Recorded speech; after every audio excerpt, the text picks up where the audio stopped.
In this video, I am focused on motion with constant velocity. This is the second of 7 videos in my Unit 2, titled Kinematics. If you want to practice what is covered in this video, then check out the video description. You can find a link to my worksheet 2.02, as well as video answers for each problem. Let's start by analyzing an object that moves with constant velocity. This cart is doing so to the right. I am tracking its position every 2 seconds. In the first 2 seconds, it moves 1 meter, and if this object is moving with a constant velocity, then it should move another meter in the next 2 seconds, and 1 meter every 2 seconds thereafter. That is how a constant velocity works. If I were to create a graph of position versus time to visualize the motion of the cart, it would produce a linear graph shape, and now I can write a mathematical model that describes the relationship between position and time. Because the graph is linear, I can use the slope-intercept form, y equals mx plus b. The y variable is position x, the x variable is time t, and because I have numerical information, I can find the slope and the y-intercept as 0.5 meters per second and 0 meters, respectively. But what do these numerical quantities represent? To get started with that analysis, let's look at some other position time graphs.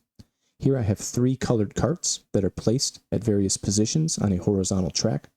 These carts are stated to never move.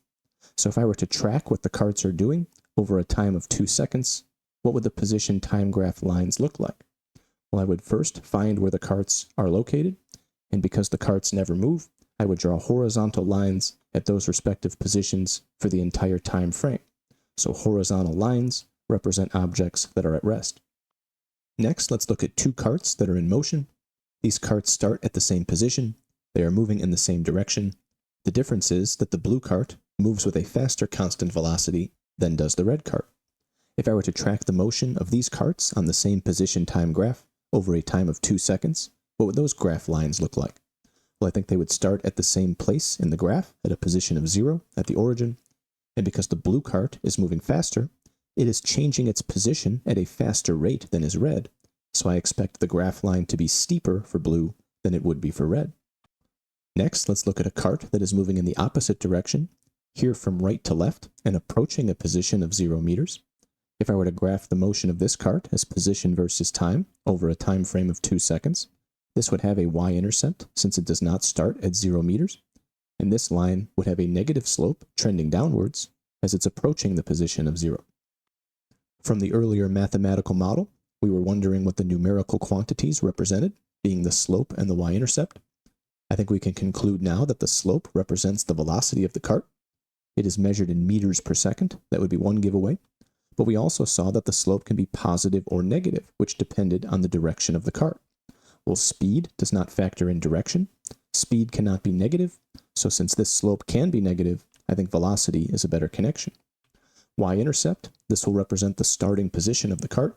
It is measured in meters, and it is the value of position when the time was equal to 0. From those statements, we can conclude this as a constant velocity equation. It comes from analyzing a linear position versus time graph.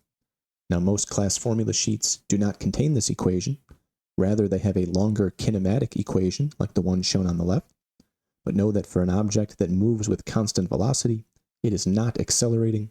So if we plugged in a value of 0 for a, that would wipe out this part of the equation, and we would be left with this part of the equation that is identical to the derived equation. From there, let's combine 2 things together that have been previously discussed. At the top is the constant velocity equation that we just derived, and at the bottom is the definition of displacement, which is the change of position, x minus xo.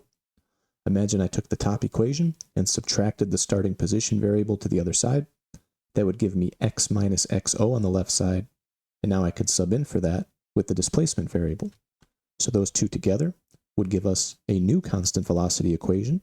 Displacement equals the constant velocity multiplied by time. This will be useful in problems that warrant an analysis of displacement and not necessarily the starting and ending position. Know that all 3 of these models on your screen are not on most class formula sheets. You are expected to know these on your own. Next, let's focus on velocity versus time graphs. For an object that is not moving, its velocity is equal to 0, and that should be graphed at the origin. This graph requires 2 quadrants. The upper quadrant contains positive velocity values, so that would mean the object is moving forward or in the positive direction, and data in the negative quadrant would be the opposite. Now the object is moving backwards or in the negative direction.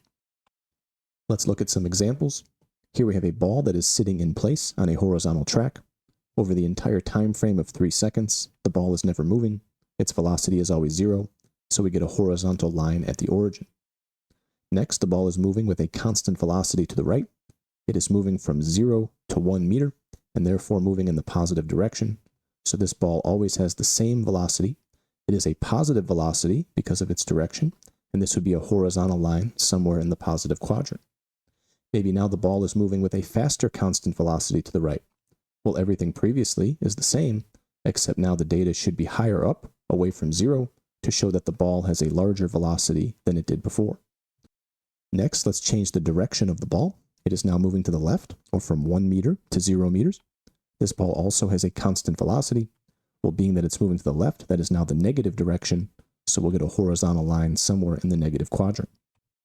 Last thing to do is to get some numbers involved. Here we have a ball rolling to the right with a constant velocity of 2 meters per second over a time of 3 seconds. We want to create a graph of velocity versus time, and then also find the displacement of the ball. We'll start with the graph. This ball is always moving in the positive direction. It always has a velocity of 2 meters per second, so we'll want to scale the graph to find where 2 meters per second is, and the velocity would be a horizontal line at that location. For the displacement of the ball, I can think of 2 ways to get that value. The first is through an equation. We presented earlier the equation for constant velocity related to displacement.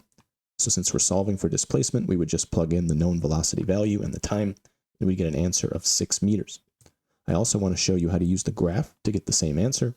Maybe we shade in the area underneath the data. This creates a rectangular shape.